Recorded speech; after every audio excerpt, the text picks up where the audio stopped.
Ito ang Broad Streamcast Communicators, ang naiiba at kakaibang plataforma sa digital broadcast mula Luzon, Visayas, Mindanao hanggang sa iba't ibang dako ng mundo. Broad Streamcast Communicators, ang sandigan ng sambayanan mula sa walang labis at walang kulang na pagbabalita, paglilingkod, maglalahad ng mga mapagbuong komentaryo at usaping pambayan para sa kapakanan ng karamihan. Broad Streamcast Communicators, tuwirang maglilingkod ngayon hanggang sa susunod na henerasyon.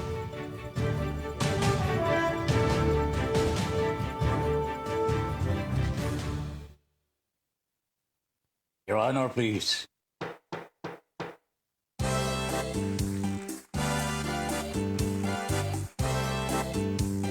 Philippines. Your Honor, please, pakinggan mo reaksyon at komentaryo. Hihimayin ni Ben Paimon ang bawat isyu. Your Honor, please. Mga kurang sa gobyerno, wala siya sinasanto. Mga baho ibibisto, kagisino. Trabaho lang, walang personalan. Ang tamaan, mabubunggulan. Komentaryo'y makatotohanan. Dito lang malalaman. Si Binpay po, inyong samahan. Your Honor, please, inyong pakinggan. Mga isyu sa ating bayan, pag-uusapan. Your Honor, please. Problema ng ating bayan, talakayin, pag-usapan, upang maliwanagan ang taong bayan. Your Honor, please. Your Honor, please, pakinggan mo reaksyon at komentaryo. Hihimayin, ibigay mo ang bawat isyu. Trabaho lang, walang personalan. Ang tamaan, mabubunggulan. Komentaryong makatotohanan. Dito lang malalaman. Di Binpay po, inyong samahan. Your Honor, please, inyong pakinggan. Mga isyu sa ating bayan, pag-usapan. Mga isyu sa ating bayan, pag-usapan. Honor, please. Philippines.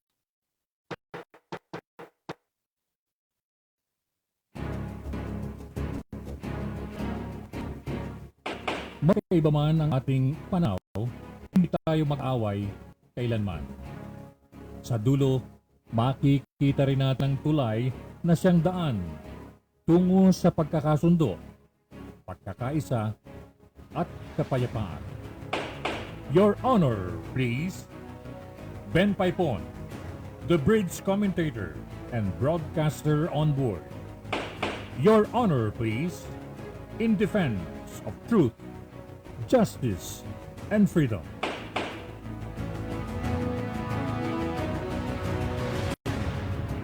Philippines, good evening. Hi, Miss Universe. Your Honor, please. Good evening. Naninibago ako. Nalilito tuloy ako. Lagari talaga. Tata Ben, pasensya na ako kayo. Ulitin ko nga. Philippines, good evening. Tama po na, tama yan. Ano? Hi, Miss Universe. Your Honor, please. Magandang gabi po sa inyong lahat and welcome to the program Your Honor, please. Ako po si Tata Ben Paipon for you. Ha?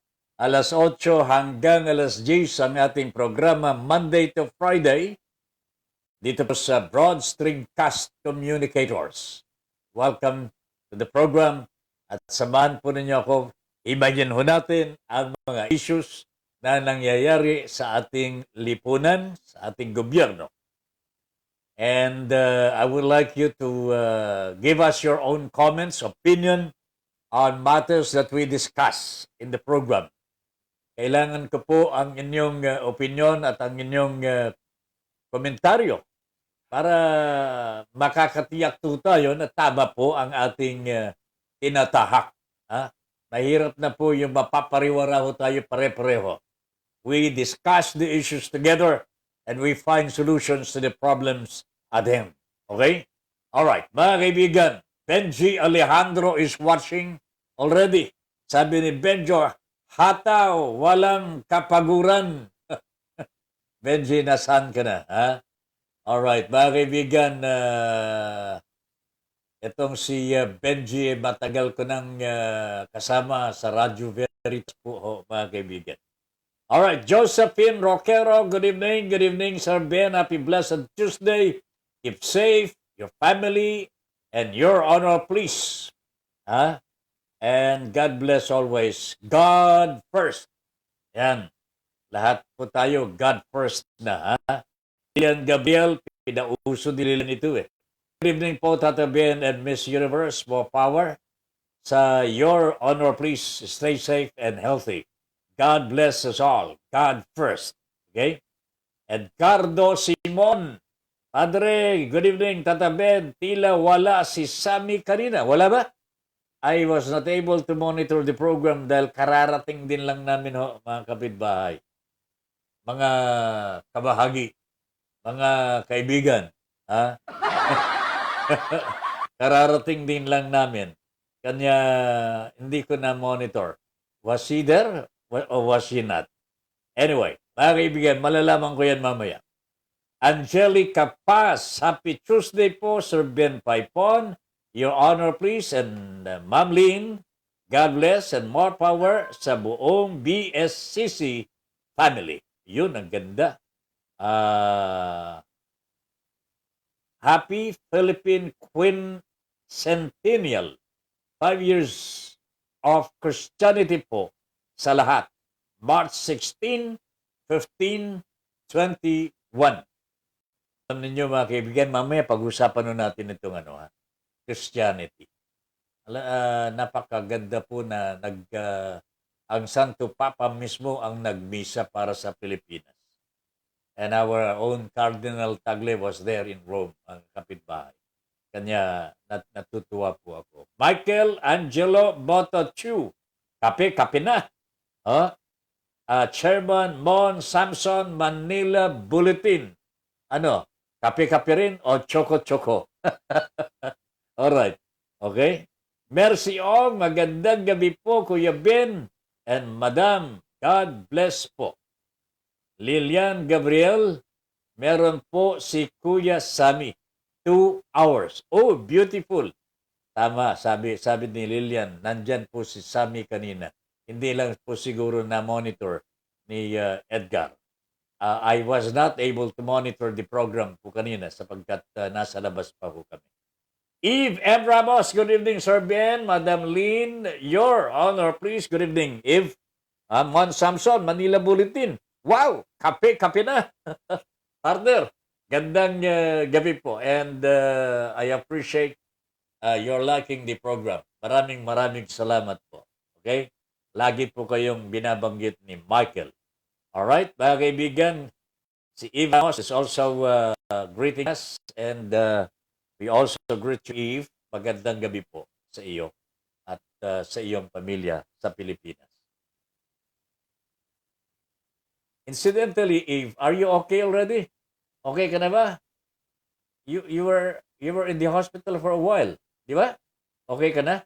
Sana naman ho, mga kaibigan. Let us pray for the early recovery of our good friend si Eve Ramos. Let us pray for her, okay? Good evening po, Sir Ben, Chincha Buste. Magandang gabi po, Chincha. How are you? Mario Muega. Uy, Mar, how are you? Ito po from the Republic of Laguna ho, mga kaibigan. Ito po yung nagkatuwang ko po sa paggawa ng Diaryo GMA Times, Pinoy Times, ha? Sa tanggapan ni Mr. Mario Mar. Anong apelyido ni Mar? Si Bert. Bert Pascual, partner. Nakakalimutan ko na sa tagal ng panahon, hindi tayo nakakagawa ng dyaryo. Mario Muega, magandang gabi to you and to your family. Good PM, Tata Ben. More power to your honor, please. Ang Maton. Ayun, oo nga pala. Ang Maton pa rin. Oh, Charlie Fry, good evening, Tata Ben. Magandang gabi, Charlie. Meron tayong magandang topic ngayon, pag-uusapan. Eden Pedralves, good evening. Manong Ben, watching your program, your honor, please. Mabuhay ka. God bless. Keep safe always. Likewise, ha? Ma'am Eden. Mersyong si Kuya Tony Salaw, 2 days ko rin na hindi napapanood sa YouTube na lang daw po. Pwede.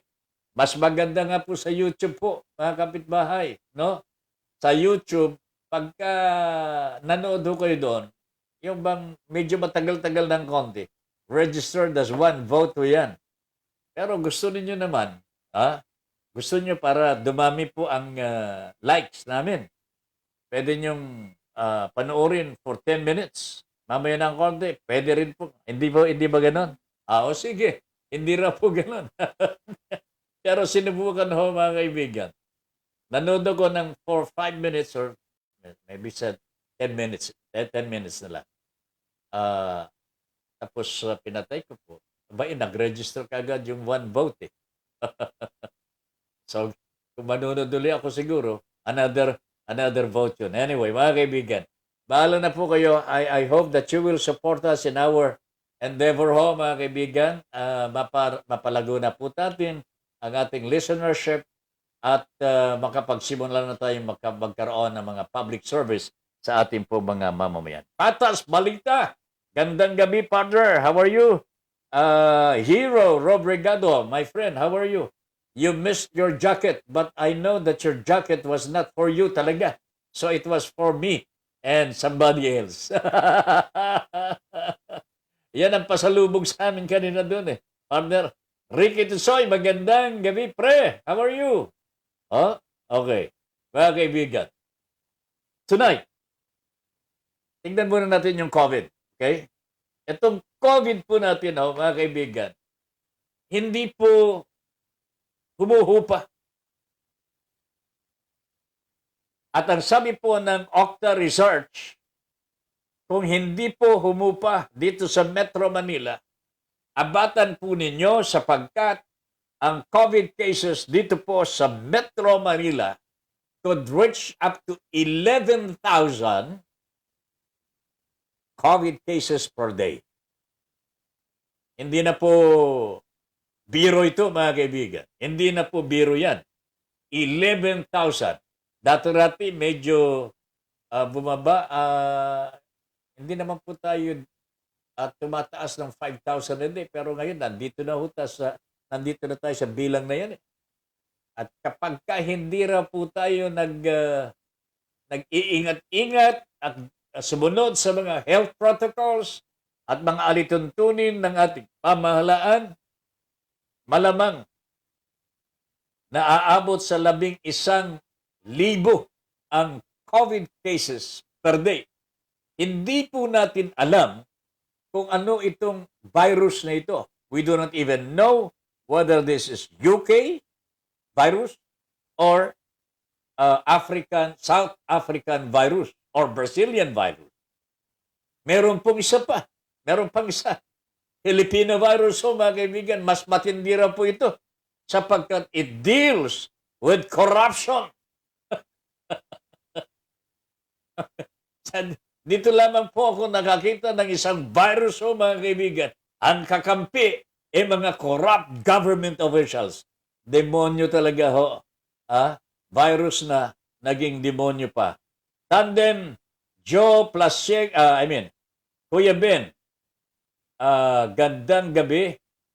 Lita Loresco of our digital virtual Sunday drama informed me and Kuya Sammy Gabot that her tandem Joe Plasiego joined our creator,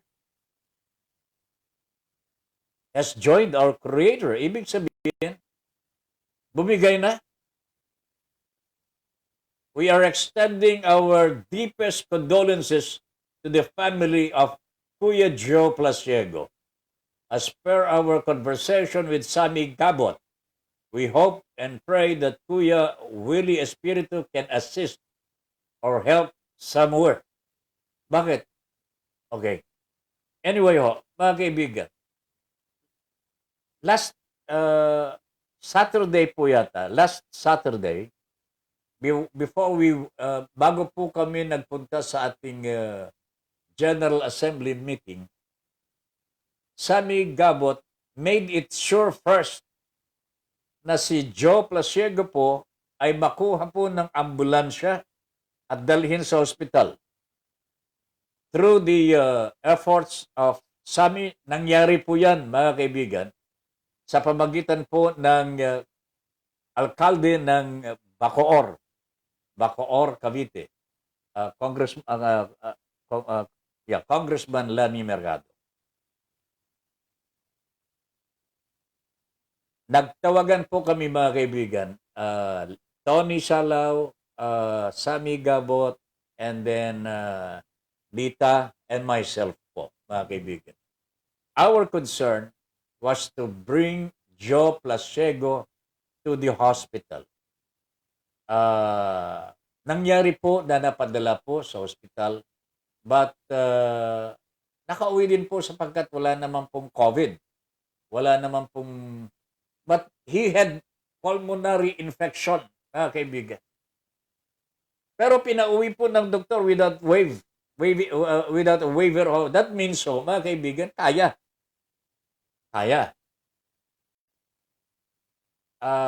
Unfortunately, ito pong balita ho natin ngayon, directly coming from her partner, si Ma'am Lita Loresco, ng Digital Virtual Sunday Drama. Sila po yung nagdradrama po dito sa ating broad streamcast, mga kaibigan, every Sunday. Nakakagulat naman po ito. Malakas pa naman si Paring Joe.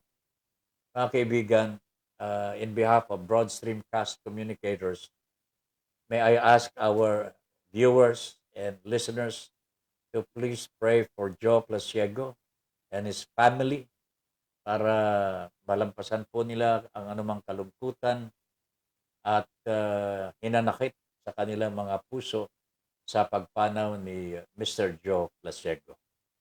We enjoin our listeners to please pray for the repose of his soul, mga kaibigan. At kami po ay lubos na nakikiramay sa pamilya ni Joe Plasiego. Si Mr. Joe Plasiego, mga kaibigan, with Ma'am Lita, nag-attend pa ng first General Assembly meeting ng broad streamcast, and everybody was so happy being together. Unfortunately, the second assembly hindi na po nakarating si Ma'am Lita because of her concern for Joe. Si Joe naman may sakit na po, mga kaibigan kanya. Ito, malungkot ang balita. We condole with the family of Joe. Ganon din po kay Ma'am Lita for losing a partner, a very, very good partner sa kanilang broadcast every Sunday dito po sa Broad Streamcast Communicators. Joe, may you rest in peace. Charlie Fry, kausap pa natin siya sa first General Assembly natin ng BSCC. Rest in peace, Kuya Joe Plasiego. Yan ang sabi ni Charlie Fry. Okay? Angelica Paz, prayers for the eternal repose of the soul of Sir Joe Plasiego. Condolence to the family. All right? Lillian Gabriel, oh my God, condolence po to the family of Kuya Joe Plasiego. Let us pray for the family too. Oh my God, sabi ni Charlie Fry, God bless Kuya Joe's soul. Ayan. Talaga po nakakagulat po ito mga kaibigan. But this is life eh. Itong buhay po natin talaga, we do not own our life po mga kaibigan. This is God. Kanya kailangan mga kaibigan, huwag tayong hihiwalay sa ating Panginoong Diyos. Ricky Tisoy, condolence po. Sabi ni parang Ricky Tisoy. Melito Rodelio Militante, Benzua, Tata Ben, and to all viewers and listeners of YHP, Your Honor, please. I'm late. Katatapos lang meeting namin. Hindi mo nadinig ang balita yung ating dramatista kasama si Lita namatay na po si Joe Plasiego. Buddy Badilio ng Sampaloc, Manila. Good evening, paring Ben. Alam, lagi akong nanonood at nakikinig sa iyo. Wala akong masasabi kundi ingat ka lagi. God bless. Kita-kita na lang tayo sa lalong madaling panahon. Buddy Armando Buddy Badilio ng Sampaloc, Manila. Mabuhay ka, partner. At nag-uusap kami ni parang Jimmy one of these days. Kung ipaintulot ng Diyos at huhupan na itong COVID na ito. Walang kahupa-hupa kasi itong COVID na ito. Alam mo naman, medyo damatans na tayo. Kaya, ingatan muna natin ang ating mga sarili, partner. Kuya Ben, kayo din po, mag-iingat po kayo. Sabi ni Ma'am Mercy Ong, sa totoo naman po, talagang ingat na ingat po kami sa aming mga sarili. Marites Cascajo, Turga, condolence po sa family. Ayan makakarating po yan. And Araceli Cadarao Magbanwa, hi po, I'm the second daughter of Felipe Cadarao Tataping. Maririnig ko na kasi po yung name nyo sa father ko. Paano hindi mo madidinig sa kanya? Ninong ko yan eh. Alright, thank you very much. Manood ka at makinig ka palagi Araceli Cadarao. Okay? Araceli Cadarao. Okay? Yan. Magbanwa. Saan ka ba nakatira ngayon? Araceli? Alright, mga kaibigan, medyo mag-tibre ka lang. Jocelyn Paipon de Vera. Tito, good evening po. Naku, mga kamag-anak na ito, barkadahan na ito ng mga magkakamag-anak. Ako nagpapasalamat to sapagkat ito napakaganda at there is unity if there is unity in the family, kung may pagmamahalan sa buong pamilya sa angkan. Wow, talaga mga kaibigan, there should be no problem at all in the Philippines. Alam niyo mga kaibigan, kung ang buong pamilya hindi lamang yung immediate family, yung angkan mismo, nagkakaintindihan, nagkakasundo kahit merong pong pagkakaiba ng pananaw. Nagmamahalan, nagbibigayan. You can bet your balls here, mga kaibigan. Ang Pilipinas ang pinakamalakas na bansa sa buong daigdig. Okay? Bet your balls there. Kanya mga kaibigan, sikapin po natin na ang buong angkan. Pagka sinabi ko buong angkan, basta't apelido mo Paipon. Yan lahat ng mga Paipon, angkan mo yan. Ganon din po sa inyo mga kaibigan. Mahalin po ninyo at please, magbigayan at magkakaintindihan, magkakaunawan. Alam ko po na kahit miyembro tayo ng pamilya, there will be times when we differ from each other's opinions, pananaw, susuportahan sa politika and so on and so forth. Mga kaibigan, let that be temporary. Ang mas mahalaga, tayo ay pamilya. Okay? Approve. Melito Rodelio Militante, condolence po sa family ni Joe. Okay?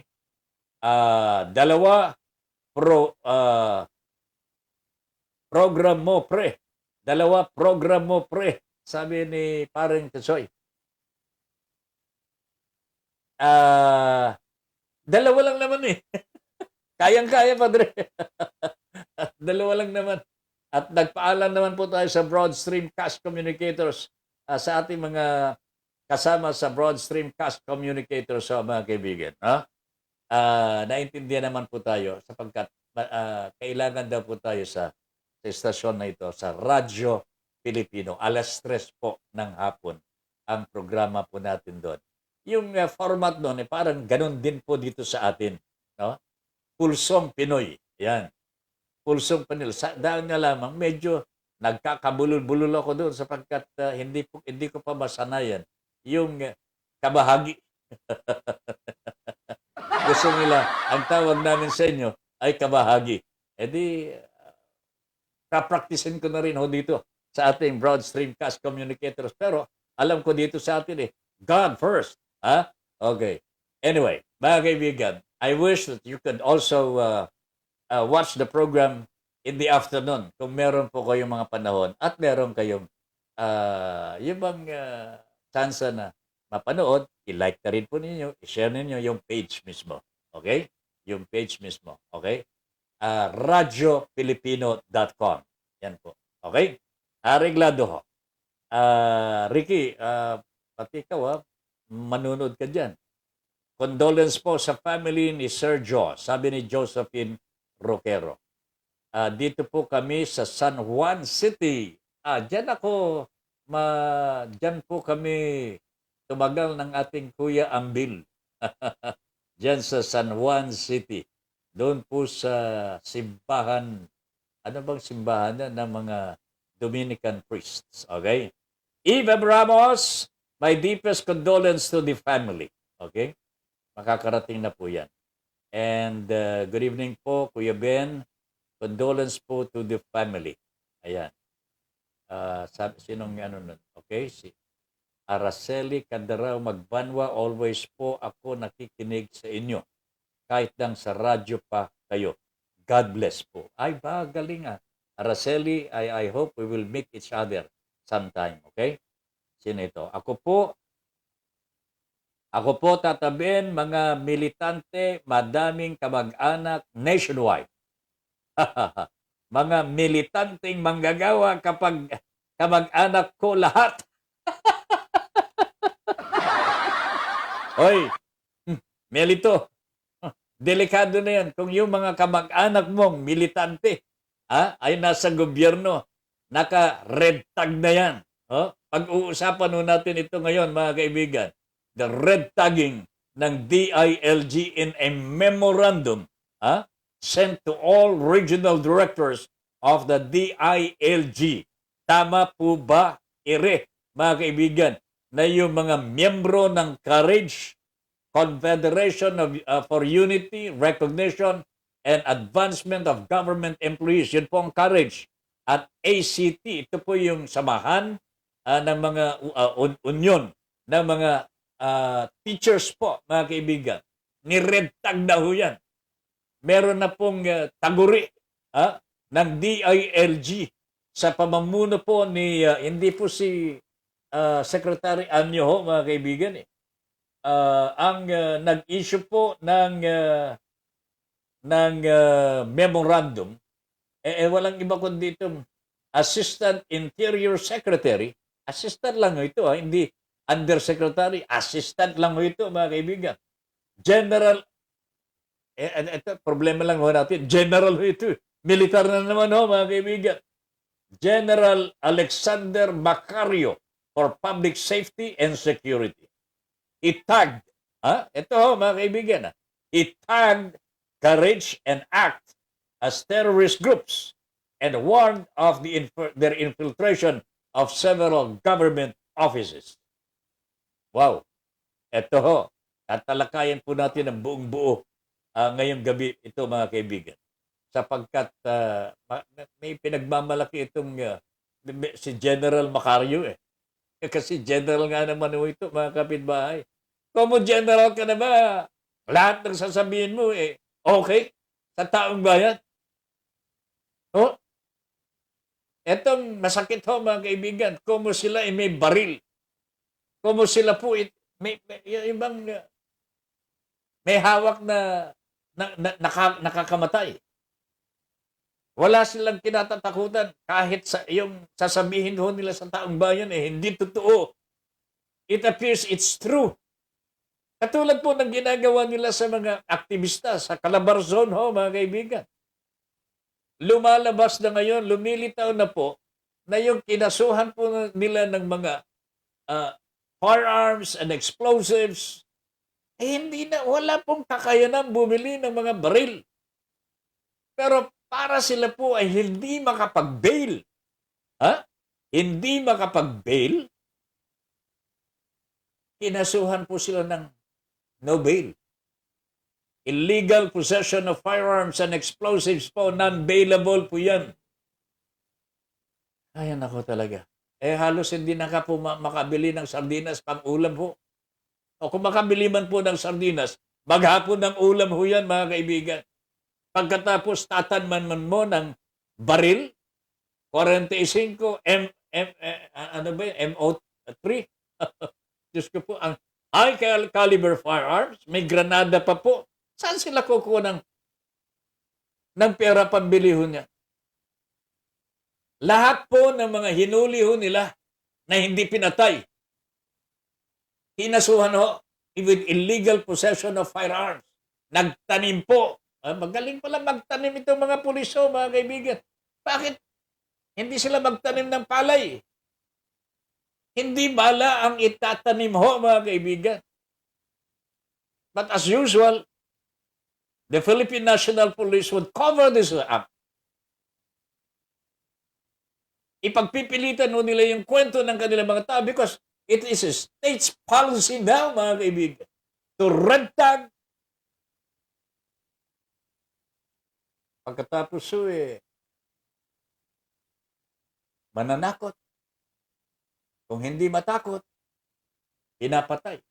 Para silang pumapatay ho ng manok Madidinig po ninyo ang kwento ng mga kamag-anak na mga pinatay ho, mga kaibigan, na mga aktivista. Siyam po ito on that bloody Sunday. Ngayon, hindi pa po naimbestigahan ng lubus-lubusan po yan. Wala pa pong result ng investigation and we do not even know kung ito po ay magkakaroon ng result, my friends. Ito na po, mga kaibigan, lumabas po ang memo ng DILG, Directing Regional Directors. Mga kaibigan, pakinggan ho ninyong mabuti itong memo, Directing Regional Directors to identify who among its employees are members of Courage and ACT, Union of Public School Teachers. The memo was signed by Assistant Interior Secretary General Alexander Macario for Public Safety and Security. He tagged Courage and ACT as terrorist groups and warned of their infiltration of several government offices. Nandyan na po tayo, mga kaibigan. Kung meron man pong mga aktivista, we have to expect that in any democratic institution, katulad po ng Pilipinas. Sa demokrasya ho, mga kaibigan, meron pong pabor sa gobyerno, meron din pong hindi pabor sa gobyerno. Pero ang bawat isang grupo dito ho, mga kaibigan, sa ating saligang batas, meron silang kanya-kanyang kalayaan at mga karapatan under the law. Etong mga na-aktivista ho, nature ng kanilang mga samahan, talagang tumutulig siya at nag-o-object sa ating gobyerno, nag-criticize sa ating pamahalaan. Meron po silang freedom of speech. They can redress their grievances. Karapatan ho nila yan ayon sa ating saligang batas. That is their freedom ho, mga kaibigan. Under the Bill of Rights, every Filipino has that freedom po, mga kaibigan. Ang sabi po ng DILG, oh, come on! Hindi absolute ang right. Right ang pinag-uusapan ng DILG dito, mga kaibigan. Ako, freedom. May pagkakaiba po ba ang freedom sa rights o karapatan at kalayaan? Meron ba? Sa tingin ko ho, mga kaibigan, napakalaki. Ha? Napakalaki ang pagkakaiba ng kalayaan. Sapagkat Diyos mismo ang nagbigay sa atin ng ating kalayaan. Hindi tayo sinasaklawan ng ating Panginoong Diyos. Kung gusto na niya kunin tayo, kanya naman ho tayo eh. Di ba? Pero habang ikay nabubuhay, malaya kang gawin ang anumang gusto mo. Di ba? You do not even have to love God eh. Yan maliwanag ho sa ating Panginoon eh. Kaya lang, kung hindi mo mamahalin ang ating Panginoon, hindi ka rin niya mamahalin. Pagka gusto niya kukunin ka na, baka mamaya nandun ka na sa impyerno pag kinuha ka ng Panginoon. Wala na akong magagawa doon. Hindi po ba? Karapatan ho will fall under government offices ho, mga kaibigan. Rights, karapatan. Dito, pwede, nasabihin ho natin, there is no such thing as absolute right. Freedom, absolute yan. Kasi ibinigay ng ating Panginoon sa atin yan. Okay? Malaya ka na gumawa ng gusto mo. Under the Constitution, meron din pong nakasaado doon kung ano mga kalayaan ang pwede mong i-enjoy as a person, as a citizen of the Republic of the Philippines. Okay? Ngayon ho, sabi po ng DILG, yung right, mga kaibigan. But in the same manner, the General Macario, hindi rin po absolute ang kanyang right. Mga kaibigan, red tag. So where do we go from here? Saan tayo pupunta ho rito, mga kaibigan? Wala po bang limit po yung karapatan, yung right ng gobyerno through Assistant Secretary General Alexander Macario sa kanilang karapatan to issue orders? Their orders must subscribe to the rules of the game of democracy, mga kaibigan. May hangganan din po ang kanilang mga kapangyarihan at mga karapatan bilang mga opisyales ng bayan. So pareho lang tayo, mga kaibigan. May right tayo. So also, meron din po sila. But kung hindi absolute yan, dadaan ho tayo sa proseso. Bakit ho ang DILG ipinagpipilitan na ho nila? Gusto nila mag-red tag. Babansagan po ang isang tao, isang aktivista. Sabihin naman natin, aktivista ho, mga kaibigan. Komunista, terorista. Nakakatakot ho ito sapagkat red tagging ho does not end there. Nakita na po ninyo ang nangyari sa siyam na mga aktivista sa Calabar Zone, sa Rizal, sa Batangas, mga kaibigan. They all fell dead. Patay ho, mga kaibigan. And their colleagues were arrested and now incarcerated without bail sapagkat kinasuhan po sila ng illegal possession of firearms explosives. Patas po ba ang nangyayari sa ating bansa ho, mga kaibigan? Under this administration of President Rodrigo Duterte? Mga kababayan, pulsuhan ninyo ito. Pulsuhan po ninyo ito. Damhin ninyo ang kanilang intensyon Ano po ba talaga ang pakay ng ating gobyerno? Bakit? Una, bakit pumapatay ho sila ng mga hindi naman talaga yung bang ah, kasama sa giyera? These are only activists. Activists are not communists, so mga kaibigan. Iba yung komunista. Yung komunista, yung in-check ho, mga kaibigan, na nandito po, namamayagpag sa ating bansa. Hindi po yung Pilipino na nagsisiwalat lamang po ng kanyang kalooban. Bakit ito ang pinapatay? O, bakit ito ang pinapatay? Patas ba ito? Tatanungin nga natin kay Patas Balita. Patas Balita, huwag ninyo akong lolokohin at kayo ang lolokohin ko. Ha ha ha. Good PM Sir Ben, sabi ni Patas Balita. Bakit ganun ha? Alright. Chincha Buste, condolence po sa pamilya ni Sir Joe. May his soul rest in peace. Mel, tapos name ko po Belito. Baka mapagkamalan pa po akong miyembro ng Melito Glor Command. Maalala po ninyo yung Melito Glor Command. Nako, napakasikat tong NPA group yan, ho, mga kaibigan. Nung araw, Melito, pagka nadinig yun, Rosal yata ang namumuno sa kanila nun. Very, very, yan. Gustong-gustuhan ng mga nasa liblib na mga lugar. Carmela Tanida, good evening po. Magandang gabi po, Ma'am Carmela. At sana ho, lagi kayong manood na dito sa ating programa, Your Honor, Please. Josephine Roquero, Sir Ben, hindi makatarungan ang mga ginawa nila sa mga aktivista na pinatay nila.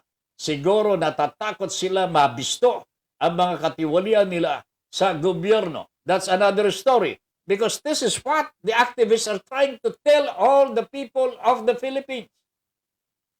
Hindi na nila makayanang tanggapin ang corruption dito sa ating gobyerno. Corruption is killing us all, mga kaibigan. Ito, pandemic ko tayo. Wala tayong pambili ng COVID, ng virus. Ha? Wala tayong pambili ng pang-test. Alam po ba ninyo, ang isa sa pinakamahalaga na dapat gampanan ng ating gobyerno itong pag-test sa mga kababayan natin. There is no real testing na ginagawa ng DOH, hindi ko maintindihan. Baka wala ho silang pondo. Sabihin na lamang nila, abunuhan na natin. Broadstream Cash Communicators. Mel, magkano ka dyan? Ha? Josephine, magkano? Ha? Tony? Abunuhan na natin ito. Pagtetest ho sa ating mga kababayan, ang kailangan yung contact tracing ho, mga kaibigan. Kumusta na po?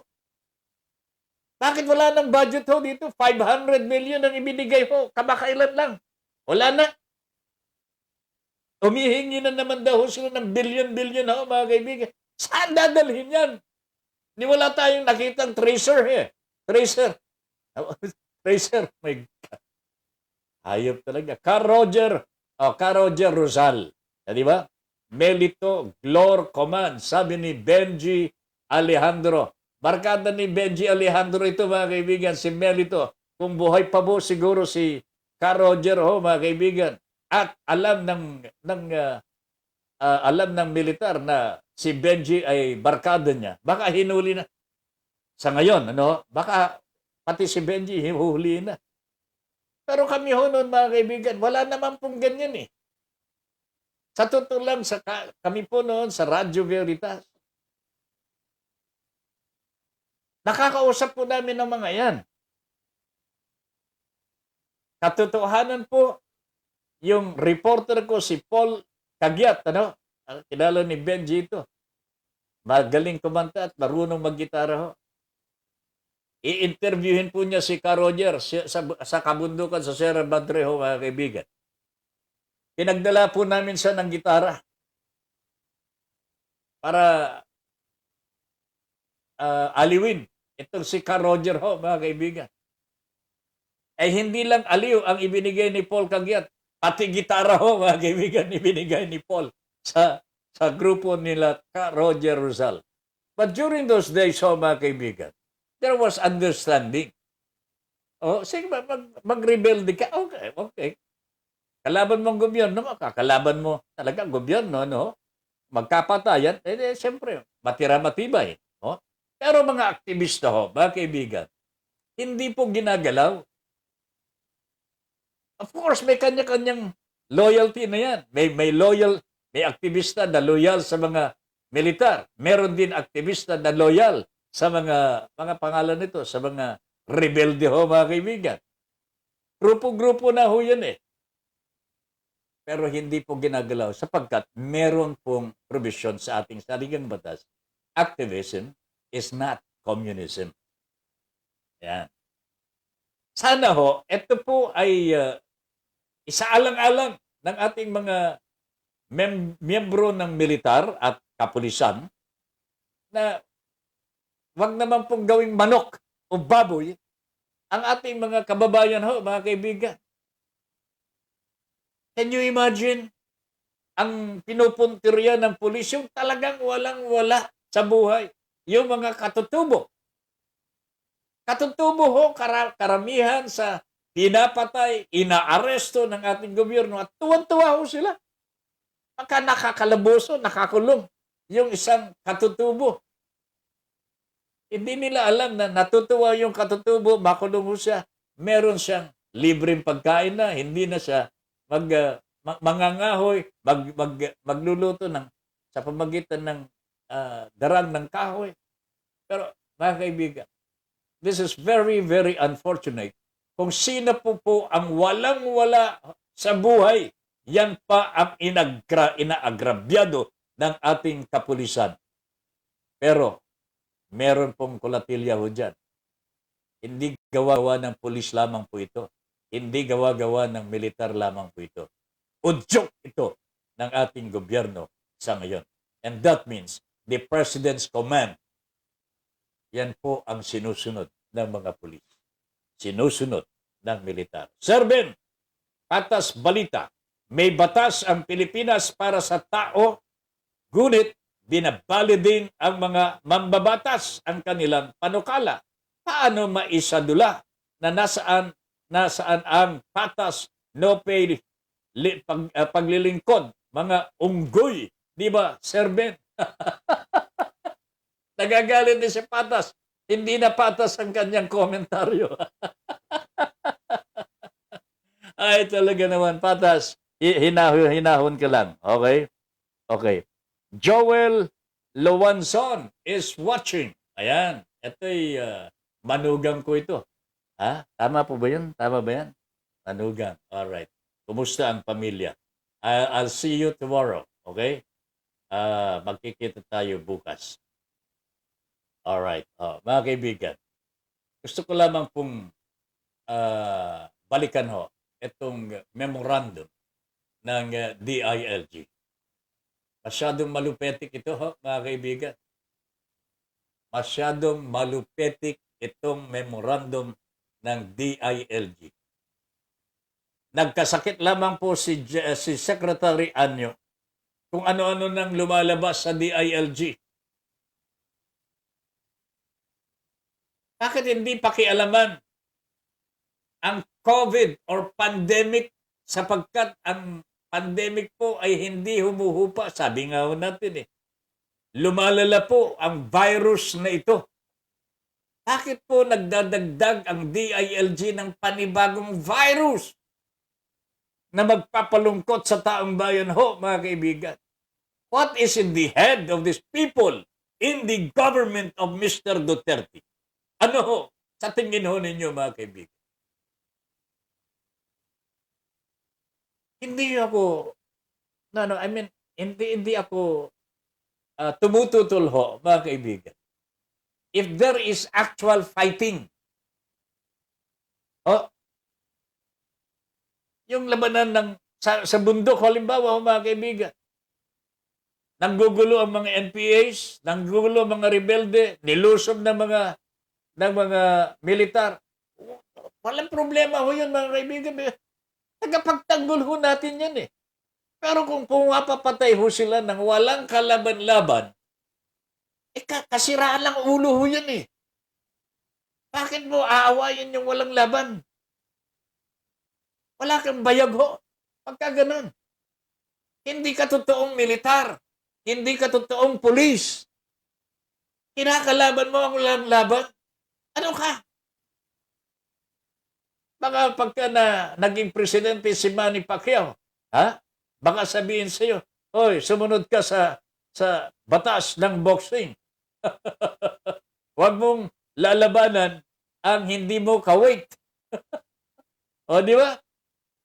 Naku talaga naman, Charlie Fry, counting the PNP blunders during this pandemic, General Sinas Elias Manyanita had a party. Retired Warshak soldier killed by police. Oh my goodness. Okay? Policemen who manhandled the Piston 5. The mysterious death of J.B. Sebastian. A policeman killed a mother and son in Tarlac. Lahat ito pinagtakpan ho ng Philippine National Police. Policemen ambushing soldiers in Sulu. Ito yung mga intelligence officers ng Philippine military. Walang nagawa ang militar. Bakit ho? Hindi ko alam. Bata ho ni Pangulong Duterte, ito mga pulis na pumatay sa mga militar. Whitewashing of the Christine Dazera case. Gawa din po ng pulis yan. Pero ngayon, iba na ho ang itsura ng kaso sapagkat dumaan na po sa investigasyon ng National Bureau of Investigation. 8. Shootout in Ever Gotesco versus Pendea. Dito ninyo makikita ho, kalupitan po ng pulis ho, mga kaibigan. They have grown so wild, mga kaibigan, na para bagang untouchable na sila. Como ang Pangulo ay nag-uutos, kill, kill, kill, dala-dala ho nila mga matataas na uri ng kalibre ng kanilang mga baril, ho, mga kaibigan. Pagka itinutok sa iyo, magtago ka na kung makakapagtago ka pa. Takbo kung makakatakbo ka pa. Pero walang makakaligtas ho sa kanila.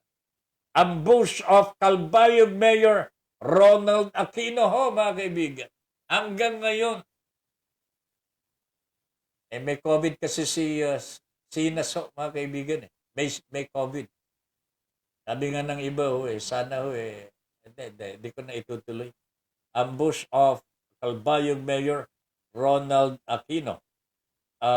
Now, around 60 retired PNP officials had a reunion and excursion in Baler, Aurora, coming from Manila. Really? Magkaka-reunion sila doon. At the time of the pandemic, lumalala ang COVID cases sa Metro Manila and other parts of the country. Wow. Palagay ko ho, walang wala nang protocol ho dito sapagkat mga pulis na ho ito mga kaibigan. Modelo ho nila, siyempre, yung PNP chief, the bold Sinas, bawal ang maghigpit sa Aurora province. Bawal at maghigpit sa Aurora province. Wala naman sila official mission doon. Pero dahil nga mga dating opisyal ng PNP nakalusot so malinaw na may palakasan, they violate by using their influence and padrinos. Mabuti ho gumamit sila ng padrino. Si Debol Sinas walang padrino ito. Siya ang padrino. Siya ang hindi sumunod. Hindi na po kumibo ang local government unit sa Occidental Mindoro sapagkat ang nagtanggol na po PNP na mismo Ang spokesperson ng Philippine National Police ang nagpaliwanag na hindi naman daw po lumabag. Hindi ko maintindihan kung ano yung paliwanag ho ni Mr. Usana ho dito, mga kaibigan. Pero ang totoo, hindi po siya sumunod sa regulasyon ng local government unit nang nagpunta sa Bolsinas dyan sa Occidental Mindoro. Madami pa yan, sabi ni Charlie Fry. The Philippine National Police is really one hell of an institution. As in, really hell. Impierno talaga ho, mga kaibigan. But that is what the President wants, mga kaibigan. Yan ang gusto ng Pangulo. Malakas ang PNP sa kalokohan, katarantaduhan. Kanya yung mga corrupt government officials. Ligtas ho sila. Ligtas. Pati na po yung mga drug lords ho, mga kaibigan. Wala. May ginagalaw ba ang ating ang kapulisan ho, mga kaibigan? Wala naman po eh. Pero meron silang nahuhuli mga shabu-shabu. Pero yung drug lord ho, mga kaibigan, yung may-ari ng laboratorio, pinagkuhanan nila ng shabu, wala naman pong nahuhuli eh. Di ba? Pero ang daming shabu, in the millions of pesos, ang nahuhuli po ng mga pulis. Pero wala yung drug lord. Saan kayo napupunta yung drug lord? Ha? Alam po ba niya kaya ang daan papuntang Malacanang o papuntang Davao? Hindi ko po alam ho, mga kaibigan. Pero wala hong nahuhuli. Magtataka po kayo. Ask yourselves, meron po bang nahuhuling riding in tandem ho, mga kaibigan, na pumapatay sa mga abogado? Abogado ng mga aktivista pinapatay. Sa panahon ng panunungkulan ni Pangulong Duterte, 61 lawyers have died. Kasama na po dito ang ilang mga west at mga piskal. Mga kaibigan. So wala ho silang sinisinop. Basta kalaban ni Pangulong Duterte, pagka ni-red tag ni Pangulong Duterte, mga kaibigan, wala nang tago-tago ho dyan. Mahahanap ka ng pulis. Pero hindi nila nahanap sino ang pumatay kay Christine Dazera ho, mga kaibigan. Hindi nila alam kay Mayor Aquino. Hindi nila alam kung sino ang pumatay sa mga aktivista sa Calabarzon, sa Batangas, sa Rizal. Kita ninyo yun, mga kaibigan. Really, we are in hell with this administration of the President. Pagkatapos ang tanging masasabi ng ating Pangulo, yung mga nasa gobyerno natin, hindi, wag kayong mag-alala, mga taong bayan. Bibigyan ko kayo ng libreng face mask. Mr. President, hindi ka ba nahihiyan yan? Magkano ang face mask? 10 piso. Kaya ho yan. Kaya ho ng ultimong mahirap natin, mga kabayan. Kung hindi nila kayang bumili ng 10 piso, yung t-shirt po nila ginagawang face mask. Hindi naman po masama o yun. Hindi nila kailangan yung face mask na bigay po ninyo. Kaya nila yan. Nakakahiya ho, mga kaibigan. The President nag-o-offer face mask to the Filipino people. Hindi man lang masabi, mga kababayan ko, bibigyan ko kayo ng tig-isang sako ng bigas. Pagka ganun ho, mga kaibigan, naku, papalakpak pati ang mga tainga ng mga ere.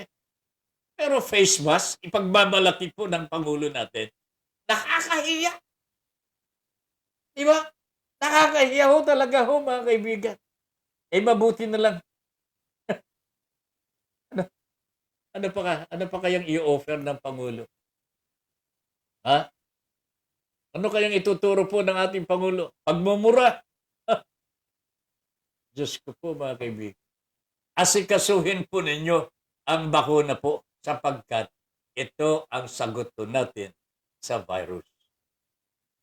Huwag yung katulad po ng ginagawa ng DILG, mga kaibigan. Masyadong malupetik po ito.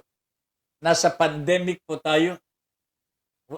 Ang DILG naman ho, mga kaibigan, nagre-red tag at itinuturo kung sino ang aarestuhin at papatayin.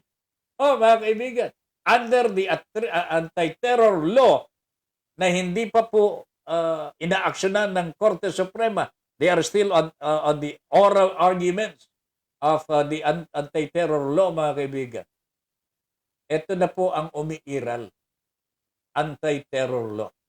Kapag ka ina-red tag, katulad po ng ginagawa ng DILG ngayon, kung makakapagtago ka, magtago ka na kaagad. Sapagkat pagka ikay napuntahan, either you are in hell or you are in purgatory. Ayan. Ito ang masakit po, mga kaibigan. Nasa pandemic po tayo. Naghihirap ang taong bayan. Ang ginagawa ng gobyerno naman po, ito, nanggugulo. Nanggugulo. Pumapatay, nang aaresto nang wala sa lugar. Nagtatanim po ng bala sa halip na magtanim ng palay, mga kapitbahay. Napakalungkot po ito. Bakit po kaya naging ganito ang karakter ng Philippine National Police ngayon? Di ko maintindihan din mga kaibigan. Sobrang pinagbago ng mga pulis ngayon. Wala na po sa kanila yung tinatawag na human rights. Wala na sa kanila ang tinatawag na due process. Wala na rin po sa kanila yung tinatawag na presumption of innocence, mga kaibigan. Wala na Kasi pati ang mga yun, binabago na. Inaamyenda na po ang batas para masunod yung gusto ng Pangulo. Kill! Kill! Kill! Ay, nako talaga. Mel Rodelio Militante. Ninong Ben, ngayon ko lang napansin, nakalong is the live. Ano ito? Pakitanggal mo nga itong para na yan. Okay. Okay. Nakalong is the live. Nakalong sleeve ka po.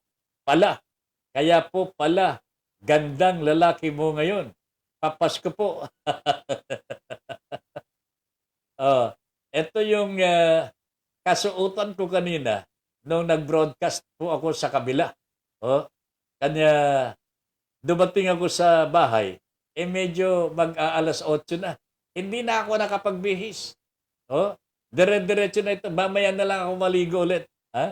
Mamaya na lang po ako maligo ulit. Pero naiinitan na yung aking buwan kata.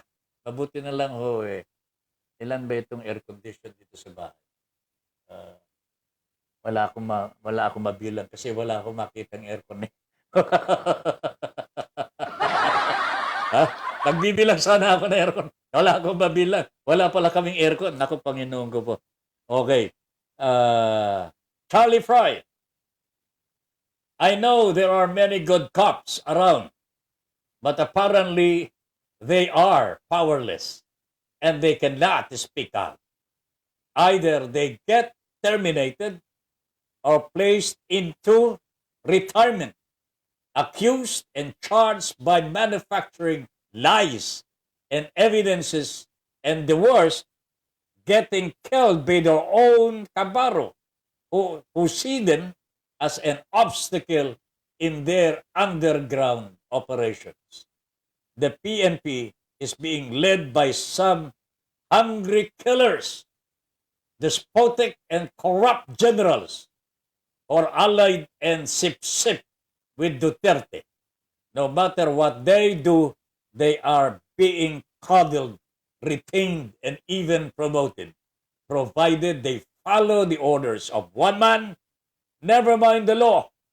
Never mind the law of the land. Never mind human rights. That's the statement of the president. Maraming salamat, Charlie. The law is one man. Alam niyo mga kaibigan, pinatalsik na ng sambayan ng Pilipino ang nag-iisang one-man rule, mga kaibigan. Ayaw ko na sanang balikan dyan sapagkat, lalo na sana kung meron pong remorse pero tapos na ho yun Banibago na ho tayo eh. Pero bumabalik tayo doon ulit eh.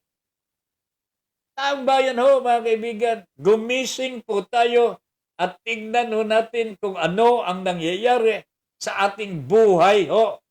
Where are we going? Saan po tayo patungo po? Are we going to the dogs? Are we already with the dogs? Ho? Ano kaya? The law is one man. Impractical ito, mga kaibigan. Hindi pwede po sa demokrasya. Meron tayong batas na sinusunod and nobody is above the law. As far as democratic principles are concerned, nobody should be above the law. And even the President of the Philippines is not above the law. So ito ho, mga kaibigan. Hi. Okay. Tapos na yan. Okay. Alright. Antonio Salaw is watching Patas Balita. Sir Ben, dati may tanim bala sa airport natin. Ngayon naman, tanim baril ang uso. Itanim para itaas ang kanilang rango sa pulisya. General na puro kalokohan ang alam ng utak. Sabi nga ni Pangulo, maghuli ang pulis shabu. 5 kilo shabu ang nahuli, ang ipinapresenta ay 2 kilo at gamitin sa mahihirap na taong bayan. My God! Alam niyo tama ho itong tatama po itong sinasabi ni Patas Balita ho, mga kaibigan. And everything na sinasabi po ninyo, kayo po na nanonood at nakikinig sa ating programa. Walang mali ho eh. Isa lang naman po mali eh. Ang ginagawa ho ng Pangulo ngayon eh. Lalong-lalo na sa mga pagpatay. Pero natatawa ho ako sa pinagmamalaki ho niya, mga kaibigan. Magbibigay ako ng libre face mask. Woo! Woo! Woo! Face mask from the President.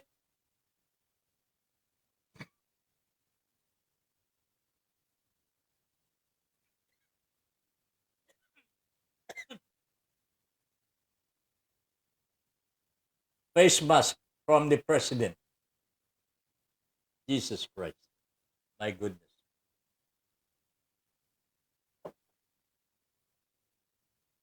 Lillian Gabriel is watching. Mel, Tata Ben, may tumawag po sa akin kagabi. Naistorbo tuloy. Sino po kaya yun? Loko-loko. Naka-online ka po eh. Yan pala eh. Natutulog ka na. Tumawag bigla si Tata Ben Paipot. May magagawa ba siya kung hindi gumising? Ayan ha, mga kaibigan. Male militante. Alright, tuloy po tayo. Ang oras natin, 20 minuto po. Makalipas ang alas 9 ng gabi. Okay? Eve M. Ramos. Yan. Sir Ben. Kaya nga po, since naupo ang Presidente Duterte, dinoble agad ang sahod ng PNP para manahimik. Siguro sa campaign against droga, walang mabubuwag na mga drug lords. But this is very suspicious talaga, Ma'am Eve. Nakakapagtaka ho talaga. Ang promesa ng Pangulong Duterte upon assumption to office, to the presidency, in 6 months, I will get rid of drugs in the country. I promise you that. Lumipas po ang 6 na buwan. 1 taon. 2 taon. 3 taon. Ngayon po, pang-4 na taon. Lalong dumami ang droga. Sino ngayon ang drug lord? I am not going to say who. Pero kayo na ho ang magsabi ho, mga kaibigan. Hindi na kayanan. Pero pinangangalandakan, they are still at it. They are still in the campaign trail. Drug campaign, mga kaibigan. Tuloy-tuloy ito ang kanilang panghuhuli daw. Pero wala naman po mahuling drug lord. Idagdag ho natin, mga kaibigan. Ano pang sinabi ng Pangulo? I hate corruption. Uy, lahat ng kanyang mga inilagay sa pwesto ho, mga kaibigan, corrupt. O ito ha, tingnan ho ninyo ito, mga kaibigan. Anong sabi ni Ping Lacson ho sa ginagawa po dyan sa Department of Agriculture? Di ba meron tayong problema sa presyo ng karneng baboy? Di ba? Naglagay po ng price cap. Eh hindi naman po sinusunod. Mahina po ang supply ng baboy sapagkat tinatamaan po ng ASF. Pati sa Mindanao, sa Visayas, may ASF na rin ho, mga kaibigan. Wala pa pong bakuna ho dyan eh. Wala pong mahanap. Hindi naman tayo naghahanap eh. Hindi naman tayo gumagawa ng paraan eh. So wala ho, mga kaibigan. So ang nakita na solusyon ng DA, the easiest and most corrupt thing to do is import. Import the pork. Alam ninyo, mga kaibigan, ngayon po na hindi pa po nila binabago ang sistema sa importasyon ng pork, ang sindikato dyan sa DA, kasama po ang siguro Bureau of Customs, 5 to 7 pesos per kilo of more pork imported. Isipin po ninyo kung kaano karami ang na kilo ng karne ang imported ho, mga kaibigan. 57 something million kilos ang nai-import ho, mga kaibigan. Okay? At a given time. 5 pesos to 7 pesos per kilo. Di malaki na ho ang pinaghahatihan ng mga damo ho.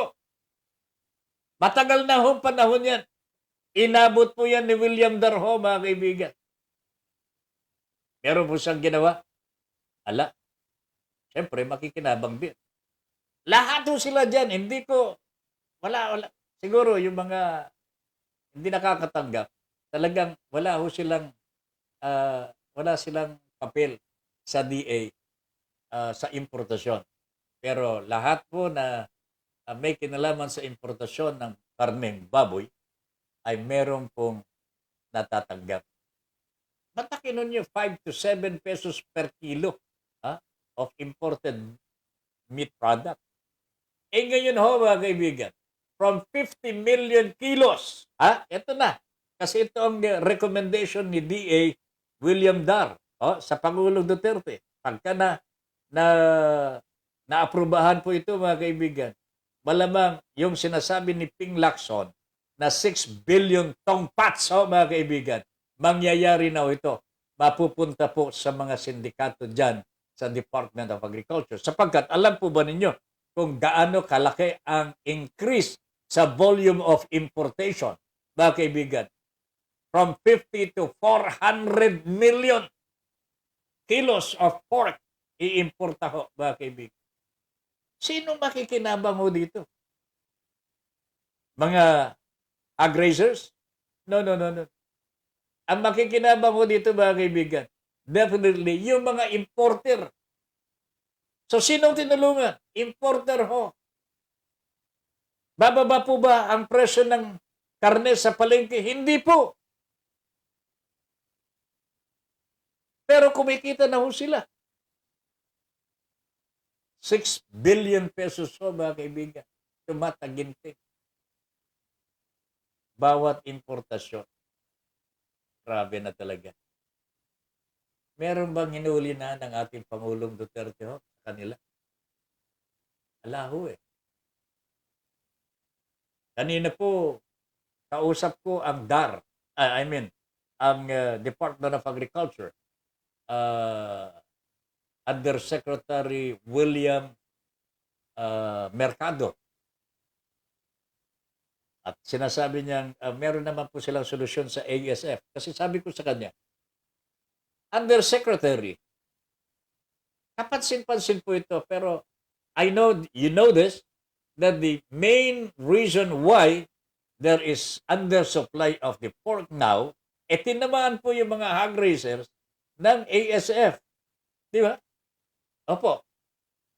Anong ginagawa po ninyo? Meron po ba kayo nahanap na bakuna para dito? O paraan man lamang o antidote to this virus? Sabi, wala. Bakit po wala? Hindi na po masagot. Pero mga kaibigan, ang dahilan po ng pagkawala ng supply, ASF, African Swine Fever. This is a virus po, mga kaibigan. Wala daw pong bakuna pa. In the meantime na walang bakuna, bakit hindi? Bakit wala hong action man lang, walang initiative ng ating pamahalaan na mag-discover ho ng bakuna para dito? In the meantime, pakinggan naman nila yung mga hog raisers na tinatamaan po nito sapagkat sila ang directly affected by this.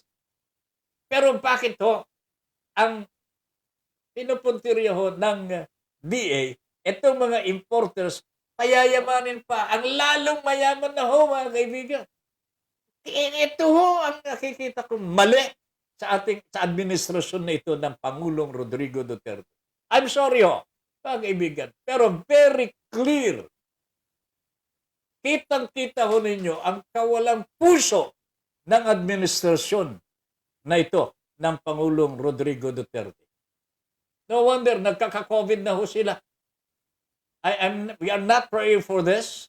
Pero mga kaibigan, sabi nga ho nila weather lang ayan. Weather lang yan. At may panahon, kapag ka ang Panginoong Diyos ang naghatol, huwag kang hihindi sapagkat wala kang magagawa. Pagka ikay hinatulan ng Panginoong Diyos, hindi ka na makapagtago niyan. Mel, totoo po lahat ng mga sinabi nila tungkol sa mga kapulisan. Dami ang matino, dami din ang mga tiwali, nadadamay tuloy ang mga matitino. Meron nga po ako experience, may nagtitinda ng mga itak, kutsilyo. Yan. Opo, sandali lang ho at may karugtong ito Hindi ko lang, yan. Pulis dinala, bumili, hinuli ng pulis, dinala presinto. Maya-maya, lumabas na yung hinuli. Lumabas din yung pulis, dala-dala yung balisong. Ibinalik doon sa tindero. Wala lang ang buhay na ito. Bakit? Ulitin nga natin. Kutsilyo, balisong sa tabi ng kalsada. May bumili ng balisong. Di pa nakakalayo yung bumili. Hinuli ng pulis. Dinala sa presinto. Maya-maya, lumabas na yung hinuli. Lumabas din yung pulis. Dala-dala yung balisong. Binalik din sa tindero. Wow, talaga naman pare. Alright. Mga kaibigan. Grabe talaga. No? Oops, nawala tayo. Okay, nandyan. Okay. Areglado, mga kaibigan. 6 billion pesos po ang racket tongpats dyan sa Department of Agriculture. At yung pwersa po ng mga hog raisers, inihiling na po sa Pangulo na bitawan na po si Mr. William Dar ng Department of Agriculture. But kanina ho, nagsalita po ang spokesperson. Akala ko may COVID dito si Mr. Roque. Nandun pa rin ho, mga kaibigan. Talagang magaling. Magaling. Ang sabi po ni Mr. Roque, the President has full confidence in Mr. William Dar. So what else is new? The President has full confidence Sa lahat ng mga inilagay niya sa pwesto, kahit corrupt. Tongpatso, mga kaibigan. Do you think Ping Lacson will talk about tongpats kung walang basayan? Kung hindi po nanggaling mismo sa hanay ng mga nandyan sa Department of Agriculture. The news is so reliable because it comes from the mouth of those who are involved in the tongpatso, mga kaibigan. Miyembro ng sindikato, baka hindi na po nila masikmura ang kanilang pinaggagawa. O, ganyan po ang sistema ngayon sa ating gobyerno. Sir, sabi ng Pangulo sa meeting niya, maliit na bagay lang daw ang problema natin sa virus. Maliit na bagay lang ba yung mga ang dami tinamaan ng virus, ang maraming namamatay? Siguro nga maliit nga, Josephine. Alam mo kung bakit?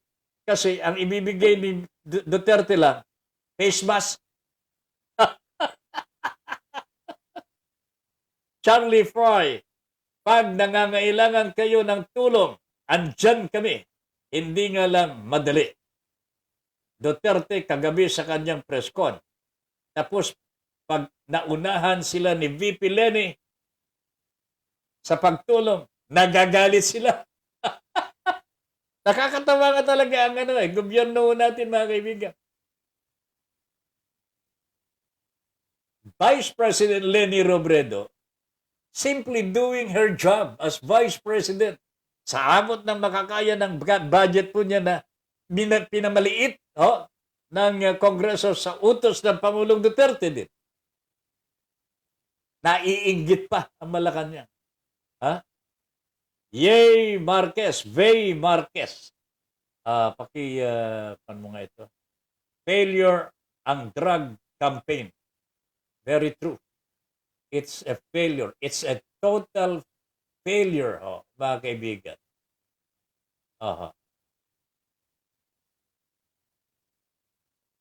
Tatabin. Kaya mag-ingat po tayo kasi mas masarap mabuhay ng may dangal. Tayong haharap sa ating Panginoong Diyos. Hindi katulad ng mga mapagsamantalang matatakaw sa mga makasalanan. May mga kaparusahan sila sa ating amang lumikha. That's true. Kaya mga kababayan, wag ho tayong masyadong alam po niyo ang antidote, yung pangontra sa kasamaan. Simple lang paggawa ng kabutihan. In our own little ways. Mga kababayan po namin, lalong-lalo na sa broad streamcast communicators na nanonood at nakikinig ngayon. Ang tanging paraan para masugpo natin ang kasamaan is for us to do good. Gumawa tayo ng kabutihan. Gawin po natin kung ano ang tama.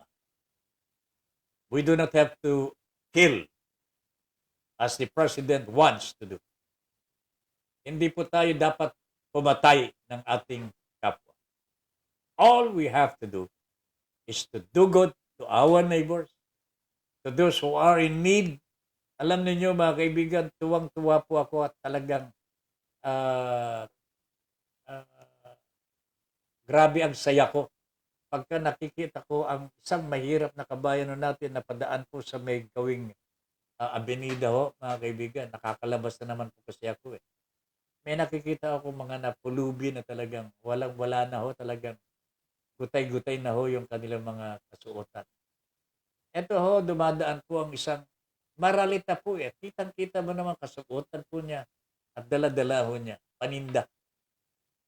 Nakita po niya yung isang pulubi Tumigil. Ibinaba po ang kanyang dala-dala. Bumunot po sa kanyang packet sa kanyang bulsa. Siguro meron po siyang 20 pesos. Binigay po yung 10 piso. Sa pulubi. 10 pesos to a pulubi po mga kaibigan means so much. 10 pesos to a hard-working man hindi po mayaman, is also so much na po. Maalaala ko tuloy yung parable ng ating Panginoon ng nasa templo po ng ating Panginoon. Nagmimisa po yung pare at siyempre magkakaroon po ng collection. Ang sabi po ng pare, mas kalulugdan ng Panginoon ang pera na nanggaling po sa pulubi sa labas ng simbahan kaysa po yung libo-libo na binigay po ng mayaman samantalang kaya pa niya magbigay ng mas. Ito ho mga kaibigan. Kanya I'm very very happy. Kanina ho nakakita po ako ng isang bayan po natin na nagpakilala po ng tunay na pagkamakadiyos po niya. Nagbigay po sa kanyang sa pulubi ng kapiraso ng kanyang kakainin na lamang. Okay? Mga kaibigan, bago ang lahat, let me just take this opportunity. Mauad, condolence muna to the bereaved family of Joe Plasiego. Mau, how are you now? I hope you are well. Sana ho, lagi kang magaling at nakaka-recover. Okay, tapos na yan. Okay. Alright po, mga kaibigan. Let me just take this opportunity to greet a very, very special friend. Siya po ay nagsimula maging kaibigan po namin ng matalik. Nung ako po ay nasa kabilang himpilan pa po. Nasa Sunshine Radio pa po tayo. Nanonood at nakikinig na po sa ating broadcast. And up till today, he is one of the most avid and loyal friends ng inyong abang lingkod at ng aking mga mahal naman po sa buhay. Ngayon po ay birthday niya. And it is his 51st birthday ho, mga kaibigan. Kanya, allow me to play a song for him. At kung gusto ninyo, samahan ninyo ako. Batiin po ang ating kaibigan Andy Lauzon from Dominican Republic. Caribbean ho, mga kaibigan.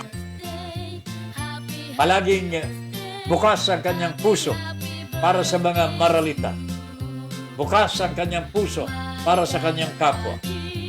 Kahit na sa malayong lugar po siya, mga kaibigan, nakabukas ang kanyang puso.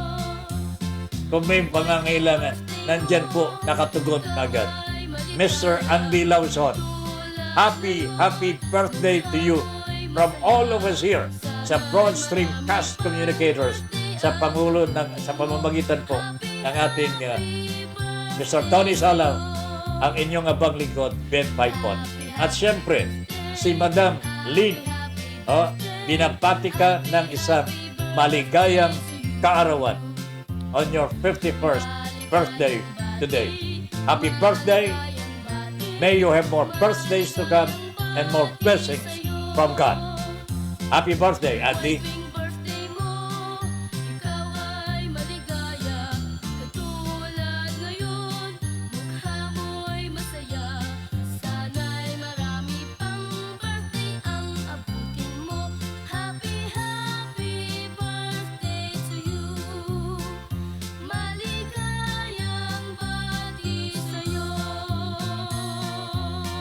Alright, maligayang bati sa iyo, Andy. Alam niyo mga kaibigan, ito si Mr. Andy Lauzon. He is one of only 2 people who have memorized our extra. Hindi siya sumali ng ating palaro nung Christmas last year. Mr. Andy Lauzon, nagkausap po kami minsan, mga kaibigan. And it took us some time to chat, several topics. So, ang napapag-usapan na namin. Nung panahon na kami po ay magpaalam,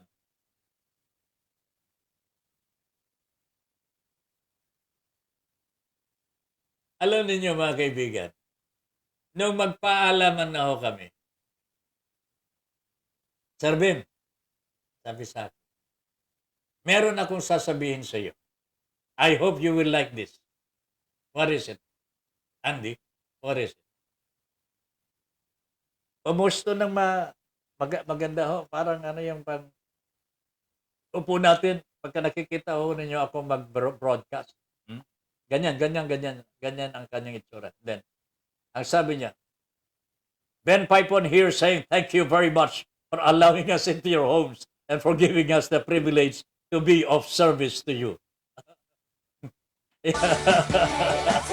yan ang ni-recite ni Mr. Andy Lawson sa inyong abang lingkod.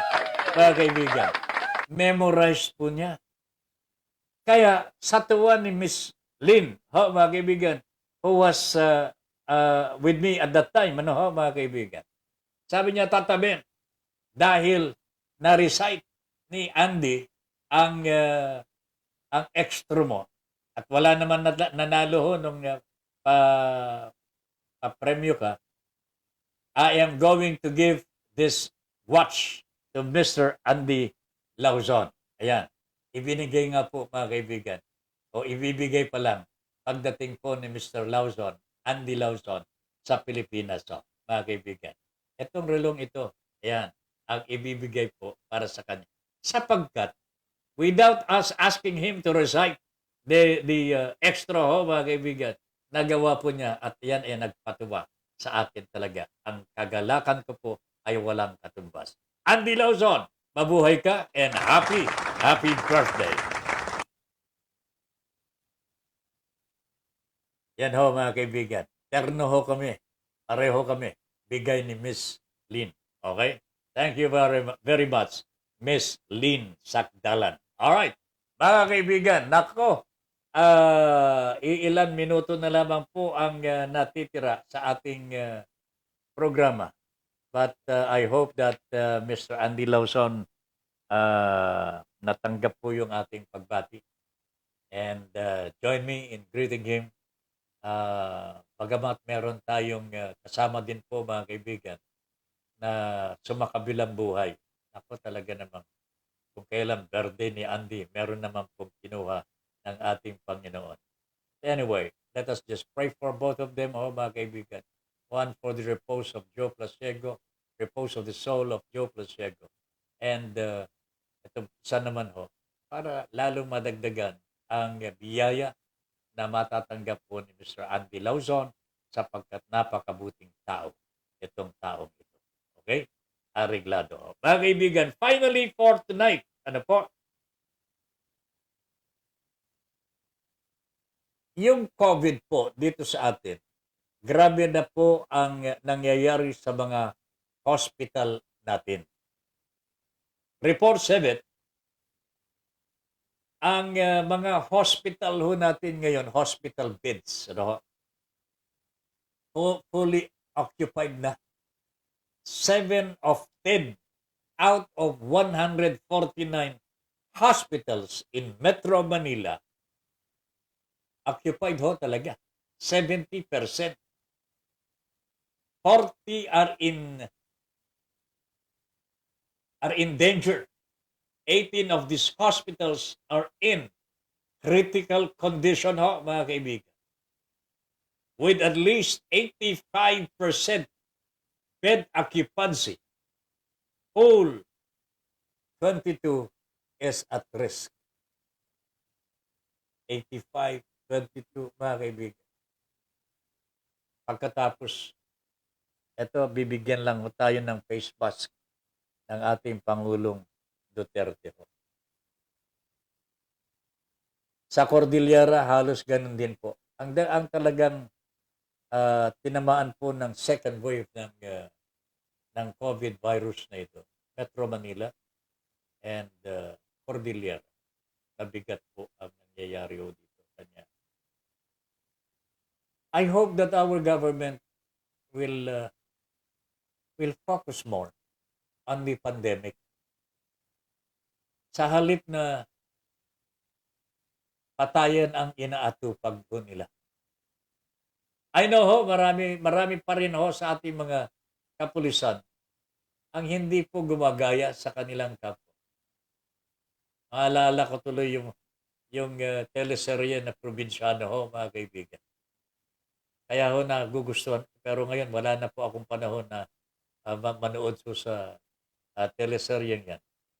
Alam ninyo mga kaibigan, dito po ipinakikita ang tunay na nangyayari sa ating gobyerno. Nakikita ho ninyo kung ano ang ginagawa ng kapulisan. Merong matitino, merong pong masasama talaga. At yung masama ho talaga, sukdulan po ng kasamaan. Yung mabuti naman ho, kabutihan. Pero ito po sana ang gayahin ng mga matitinong mga pulis. That they do not surrender their rights and their freedom ho, mga kaibigan, to do something good for their countrymen. Alam na nila na masama na ang ginagawa ng kanilang leader. Oh, pero bakit to sila natatamim? Sa bagay po, medyo mahirap po na gawin ang tama. Tama? Mahirap pong gawin ang tama. Pero ito ang gusto ng Diyos eh. Ito ang gusto ng Diyos para sa atin. Para masira ho ang pananalasa ng kasamaan, ho mga kaibigan. Gumawa po tayo ng mabuti. At isa sa mga mabubuti, sitahin mo ang iyong kapwa. Di ba? Kaya ang nangyayari ho mga kaibigan nagdadalawang isip ang mga matitinong pulis na gumawa ng hakbang para matapos po yung mga malademonyong gawa ng kanilang colleagues. Hindi pulis. Sabi ko po, medyo mahirap po gawin ang tama at mabuti. Mas madali daw pong gumawa ng masama. Dahil hindi kayo pagtatawanan. Gagayahin pa nga ho kayo eh. Pero yung gagawa ng matino ho, mga kaibigan, gagawa ng tama, baka mamaya iismiran pa ho kayo. Charlie Fry, pag nangailangan kayo ng tulong, andyan kami. Hindi nga lang madali. Duterte, yan ang sabi po niya sa kanyang press con. Tapos pag naunahan sila ni VP Lenny sa pagtulong, nagagalit sila. Ayan. Grabe talaga ho, mga kaibigan. Ayan. Happy birthday daw po kay Andy Lauzon from Melito Militante. Okay na yan. Alright. Okay. Ano ba yan? Libreng face mask? Cheap naman. Di man lang samahan ng face shield. Abutin po nga sana kung may face shield din eh. Pero yung face mask lang ho, mga kaibigan. That's only 10 pesos ho, mga kaibigan. Nakakahiya talaga. Nakakahiya. And if an ordinary person ho, mga kaibigan, magbabigay ng face shield sa kanyang sa pulubi halimbawa, okay. But for the president who has trillions of pesos in his coffers, mga kaibigan, in loans, magbibigay lang ng face mask. Hindi po ba nakakaya?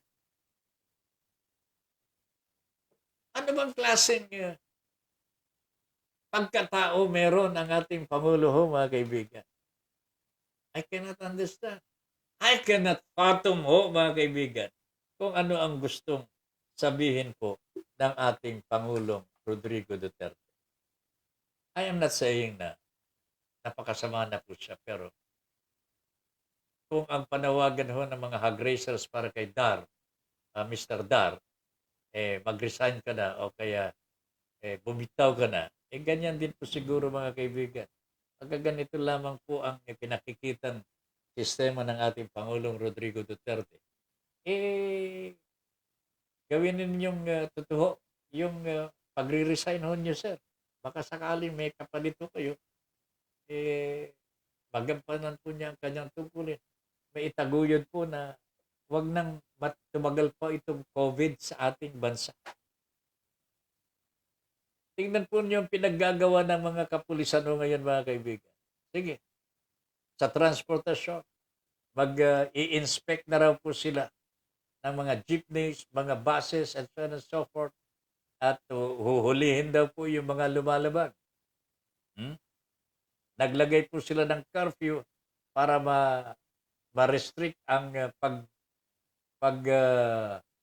lalabas-labas, movements during the night, 10 p.m. hanggang 5 a.m. Pero ayaw talaga nilang mag-lockdown sa umaga at sa hapon, mga kaibigan. Pero dito lumalala ang transmission of the COVID. Hindi naman po sa gabi. Mas marami pong transmission na nanggagaling sa workplace. Nanggagaling po sa mga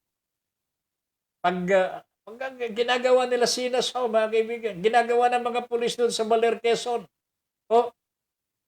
Nagpupulong-pulong sila, nag-enjoy sila eh. Pagbalik sa Manila, mga kaibigan, kanya-kanyang COVID na naman yan. Ang daming pamilya yan.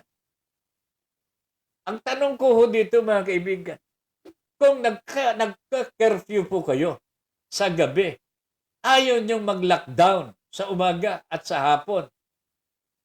Ang ibig niyong sabihin, may virus po paggabi, sa umaga, hapon, walang virus? Anak ng tiririt talaga. Ano ba ito, mga kaibigan?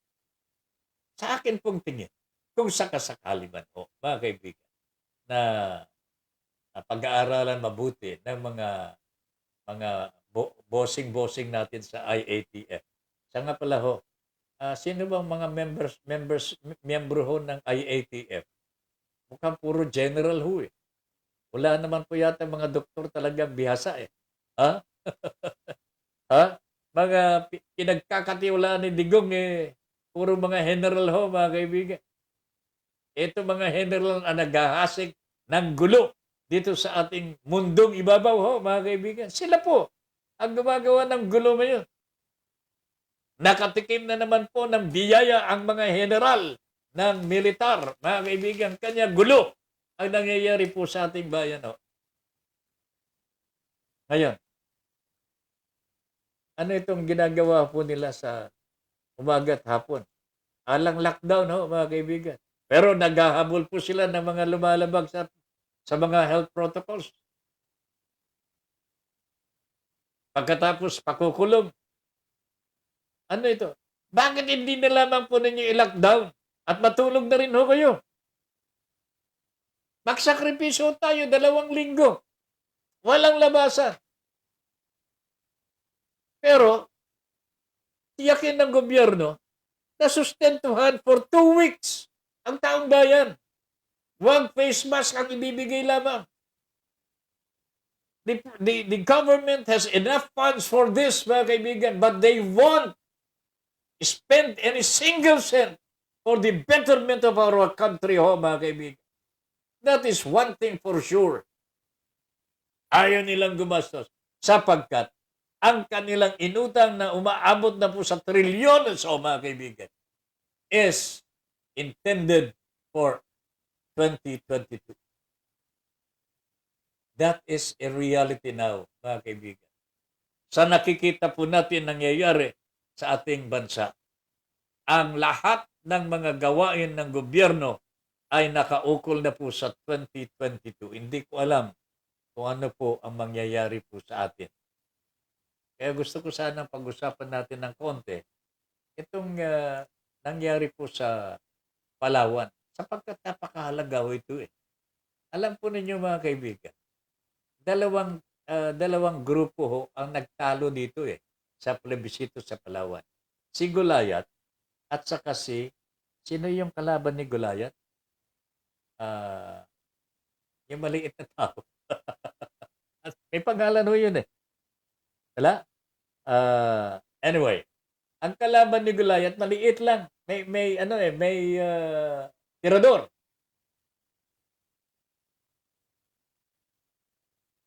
Anyway, somebody will come up. Hindi. Samson and Goliath. Hindi. Samson and Delilah yan.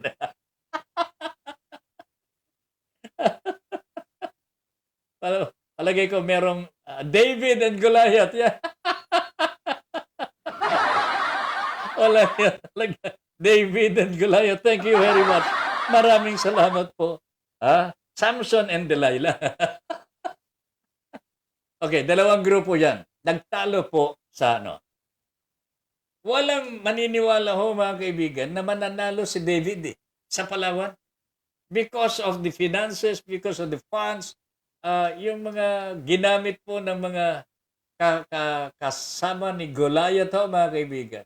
Talagang that's politics Sapagkat kung madidivide nga naman po ang Palawan, magdadagdag po sila ng mga opisyalis governor, vice governor, pagkatapos board members and so on and so forth. Bago yan.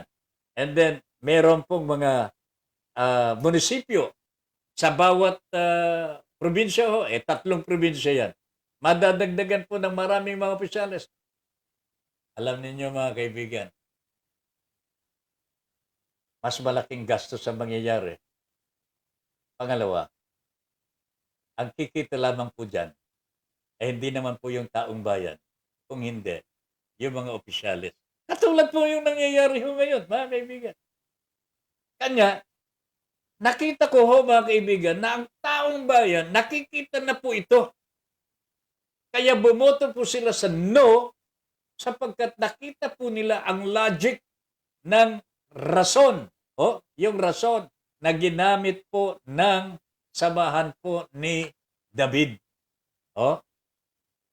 Ecstatic po yung pangulo po ng One Movement Palawan si Ma'am Cynthia Del Rosario. Cynthia Subagaysay Del Rosario. Siya po ang head convener o One Palawan Movement. Ang sabi po niya, she was very ecstatic by the result because they had to fight the Goliath in local politics who supported this split. So mga Goliath po ang sumuporta sa paghahati sa 3 probinsya ang Palawan. Nanalo po. Officially declared today, mga kaibigan, ang panalo ng no vote sa Palawan. Dito ko nakita mga kaibigan, na meron pong result ng pagpupunyagi ng bawat Pilipino mga kaibigan, na ilagay sa ayos ang ating pamahalaan. Ang taong bayan po sa Palawan gumawa ng tama Sa kauna-unahang pagkakataon, sa matagal na panahon, gumawa po ang mga Palawenyos ng tama mga kaibigan, para sa kanilang buhay. Hindi po nila pinayagan na manaig ang korupsyon. Napakahalaga po ito mga kaibigan. Napakahalagang tagumpay ng taong bayan laban sa posibleng corruption, mas malaking corruption. Mga kaibigan. And I view this very, very beautifully sapagkat kapuri-puri po ang ginawa ng mga Palawenyos. It is not because we do not want Palawan, mga kaibigan, to grow and progress, mga kaibigan. Kasi yan ang pinangangalandakan ng mga politiko Pero nakita ng mga taga-Palawan, iba yung nasa isip talaga nitong mga politiko. It is not about the progress of Palawan itself, kung hindi progreso ng bulsa ng mga Goliath. Yan ang nakita ng taong bayan, mga kaibigan. Kanya bumoto sila ng no. Kanya kapuri-puri ang kanilang nagawa.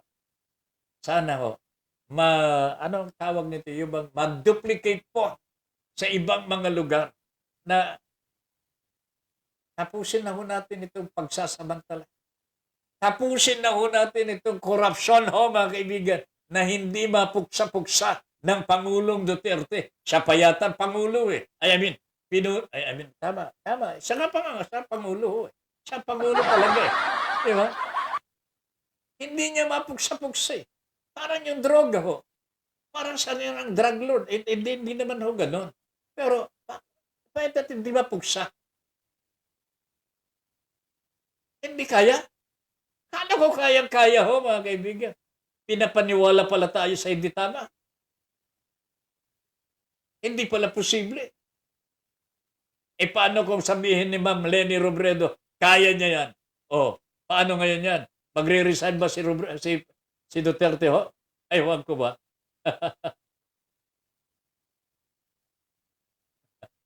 Alright ho, mga kaibigan. Sinong nagbigay ng si Mila Hill? Ayan, David and Goliath, si Mila Hill. Thank you very much, Mila. Lillian Gabriel, nag-ano din? Lillian Gabriel, David and Goliath. Mercy Ong, Gulatchat, at Gulayot. Salbahe ka rin Ma'am Mercy Ong. Ako nga di presidente pero araw-araw ako namimigay ng face mask. Sabi na niya na. Sabi na ho, mga kaibigan. Ordinary people can give to their fellow men face masks, Mr. President. Huwag mong ipagmalaki yan. Nakakahiya ho. Nakakahiya po ang ginagawa ho ninyo. Nasa poder mo, nasa kapangyarihan mo, nasa kamay mo. Ang milyon, billion, trilyong pera ho, mga kaibigan. Philippine money. Pero bakit to? Face mask lang. Ano yan? Okay? David and Goliath. Okay? Happy birthday po, Sir Andy. Happy birthday po, Sir Andy Lauzon. Sabi ni Lillian Gabriel, more blessings to come. Good health always. Happy birthday po, dear Andoy. God bless po. Ma'am Mercy Ong. Yan. Yan po ang sinabi ko kanina. Samit. Okay. Natapos natin yan. Okay? Areglado. Eve M. Ramos, sana po sa election 2022, ganyan po ang maging wise na ang tao sa dami ng kahirapan sa bansa na lalong pinahirap ng mga korap sa gobyerno.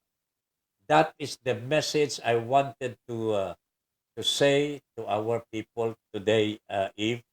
Yan ang mensahe na gusto kong iparating sa bawat isa na nanunood at nakikinig sa atin. Ang tagumpay ni David sa laban kay Goliath po ay kapuri-puri. Naulit po ito, mga kaibigan. Yung David and Goliath is in the medieval times. Nung panahon pa yan ng sinauna po. Ngayon lamang po naulit yata. Ngayon lamang po naulit. Purihin natin ang mga taga-Palawan. They succeeded where others failed. But this time, mga kaibigan, if people are made aware that things can happen if we unite as a people, kung magkakaisa po tayo, iisa ang layunin natin na nasa tama at kabutihan, magtatagumpay po tayong lahat. Okay? Alright? Approven.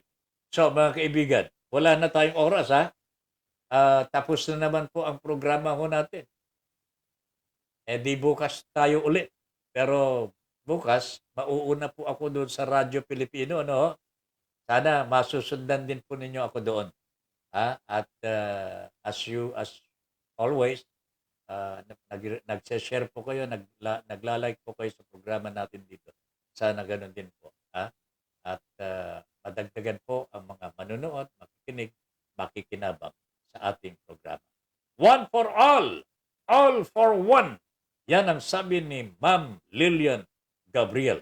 Yan po sana, slogan na natin. One for all for one. Eve M. Ramos, good night po, Sir Ben. Okay, thank you very much. Good night na rin po. Sila, nagpaplano pa lang na mamigay ng face mask. Ako, ilang buwan nang namimigay ng face mask. It's only 10 pesos, mga kaibigan. Bakit? Sa hindi naman tayo kinakapos. Hindi naman kinakapos yung mga maliliit na mga kababayan natin sa Facebook. Kinakapos sila sa pagkain, ho, Mr. President. Hindi face mask. Nakakahiya ang ginagawa ho ninyo. Okay? Mga kaibigan, wala na tayong oras. Again, happy birthday, Andy. And may you have more birthdays to come. Condolence po sa pamilya ni Mr. Joe Plasiego. Maraming salamat po. Bueno, Ben Paipon po, nagsasabing, thank you very much. Sandali lang. Lilian Gabriel Tatabin, isang box, 39 pesos lang. See? Ilan yan? Ilan laman ng isang box? Ha? 5 ho, mga kaibigan. Wala pang 10 piso nga. Pagkatapos pangangalanda ka ng Pangulo, magpapamigay po siya ng face mask. Di ba nakakahiya ho yan? Anyway ho, wala na tayong oras po. 50 pieces ka talaga. Wala pang 10 piso, Mr. President. Ben Paipon here, saying thank you very much for allowing us into your homes and for giving us the privilege to be of service to you. Good night, everybody. Inyong natunghayan ang makabuluhang pagtalakay sa mga isyong napapanahon. Hanggang sa muli, dito pa rin sa Broad Streamcast Communicators. Para sa malayang pamamahayag. Your Honor, please.